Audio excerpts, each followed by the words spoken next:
Hey, you must be a racist. Hey, you must be good at sports. That's a racial stereotype. Did that seem familiar to you guys? Because society has begun to normalize racial stereotyping.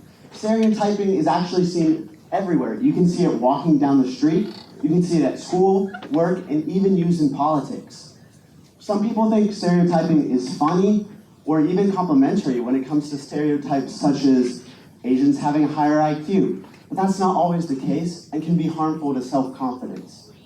Study shows that having an African American name is Sorry.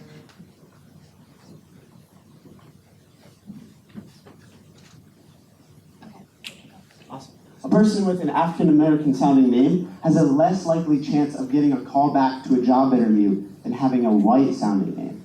This is not good and should be changed. This is just one of the many symptoms of racial stereotyping. It can even be more serious and lead to death. We surveyed 143 teenagers. As you can see, 75% of them responded that they had seen racial stereotyping on social media, while 67% believe that racial stereotyping is wrong. From our survey, one teenager responded, "Something that personally affects me is the stereotyping of Latinas in the media, such as movies or Instagram pages. As a kid, I only saw someone that looked like me in a maid's uniform, a gardener's position, or as the sexy Latina mistress that barely speaks English." The Boston Globe did a series of articles on racism that proves that racial stereotyping is harmful. So what are we going to do about it?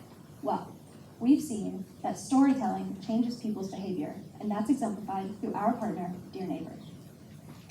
Dear Neighbor was founded by college students, for college students, to relieve the racial tensions on campus through students telling their personal stories.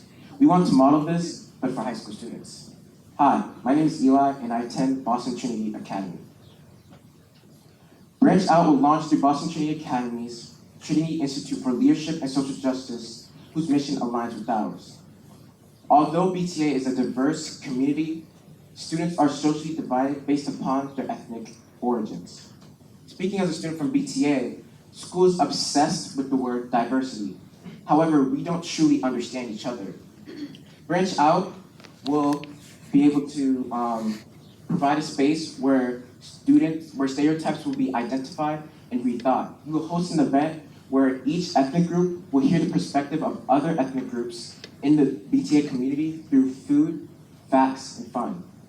We will first eat and hang out together prior to the event. Secondly, you will hear individual stories through creative expression such as spoken word, poetry, and music, which will allow us to step into the shoes of our peers. Last, we will end with celebration, which will allow people to openly debrief about the event and celebrate each other's differences. The founder of Dear Neighbor, Anthony Kototo, reported that by listening to someone's story, people are more willing and equipped to have conversations. Given that, the turnout that held at Gordon College more than doubled by the first and second event. Their model has proven to be successful. With that in mind, if we model Dear Neighbor, that would be very impactful to a community such as BTA and bridge various ethnic groups. But how will we get people to show up? Through advertising. We contacted Congresswoman Ayanna Pressley, who not only agreed to encourage her teenage supporters to come out, but to attend the event herself, schedule permitting. We will also put up posters around BTA and the surrounding community, and announcements in the BTA announcement system. As far as budgeting goes, we have a host at BTA and a group of excited students. So, if we are given the $1,500, by November 22nd, we are capable of launching our first BranchOut event.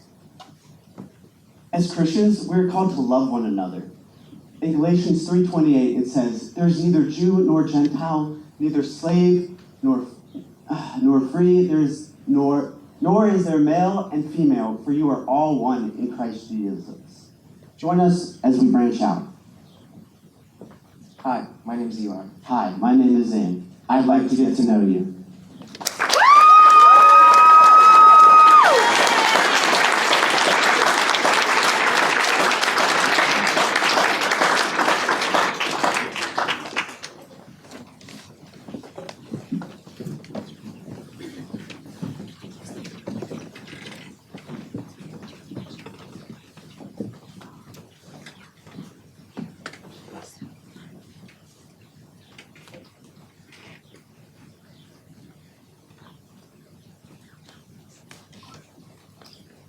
just want to start by saying, really nice job on the presentation. I thought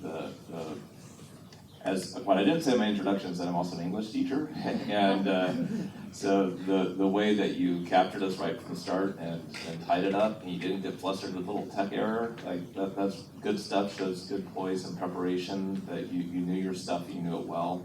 I was also happy to see some really convincing anecdotes. I would love to hear a little bit more from you about ways to define the problem.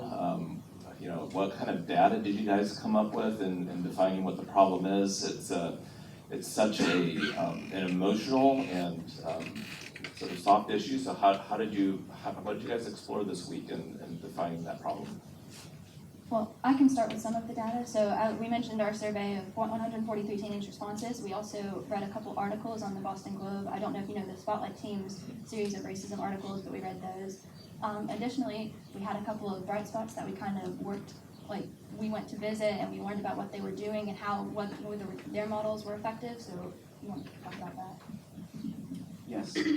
So we had the opportunity to visit the Boston Project. And the Boston Project basically was formed by Gordon College students in 1995. And since they now focus on the youth in the area, they try to engage neighbors and volunteers to build and nurture the strong community through characterizing God's shalom. So they work through a faith-based service. And when we visit them, they told us in advice that we need to raise awareness of the issue rather than trying to just change people through just social media, because it's hard to just end racial stereotyping because it's deeply rooted in our history. So all we can do right now is just start up the conversation. Great, I love the idea. So it was really, really good. I too liked your start and your close, really nicely done. So I think this is a really nice idea, and you talk about the fact that you think you'll be able to do your first event by November, I think you said. Tell me a little bit more about after that. What do you see beyond the first event? So Ayanna Presley comes, you get the BTA students, sounds like you're looking for others from the community to come. Then what? Does it stay within BTA? Do you do more sessions? Do you see it going out within Boston or to other schools? Tell us a little bit about that. We hope to use the Instagram account that we created to raise awareness of the event and to garner some hype about the event.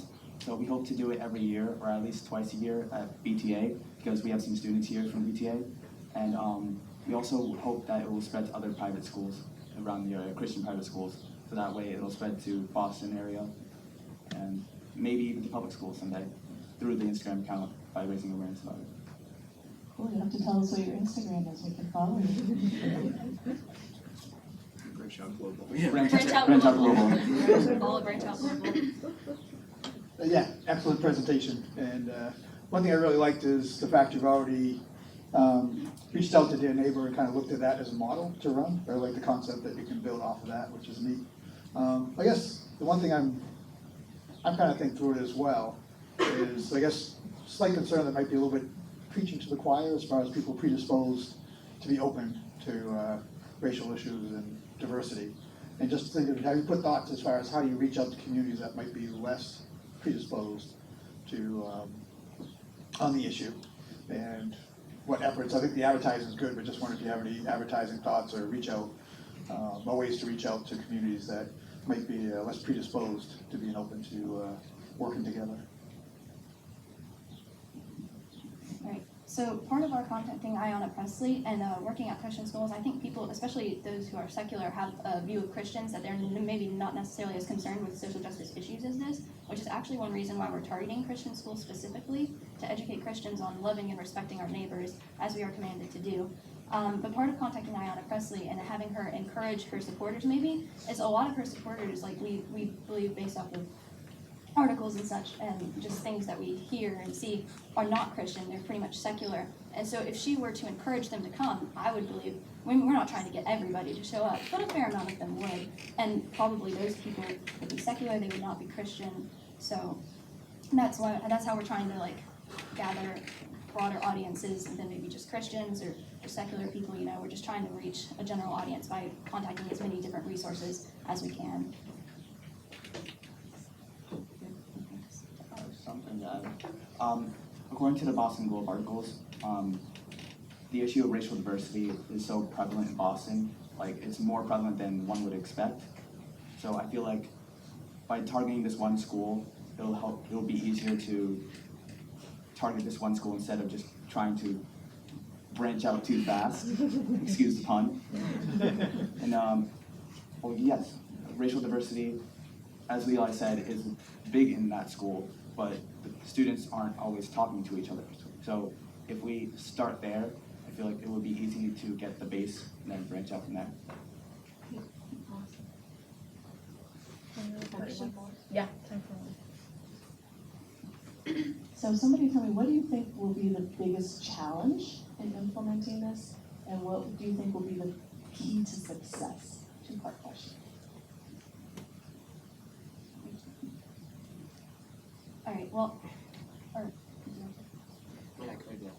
Alright, I believe like the biggest challenge would probably be people lacking in engaging in the audience, because the whole community event, the whole idea is that people come together and actually communicate with each other.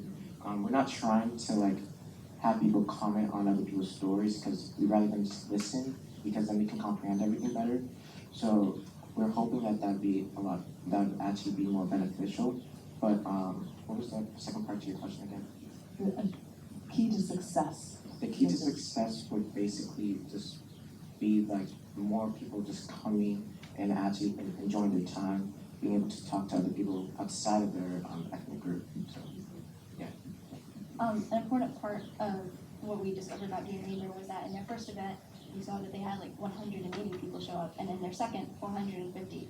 So that's kind of the key to success for us, is that the first time people come, maybe just because they're curious, they don't really know what this is going to be about, they hear people's stories.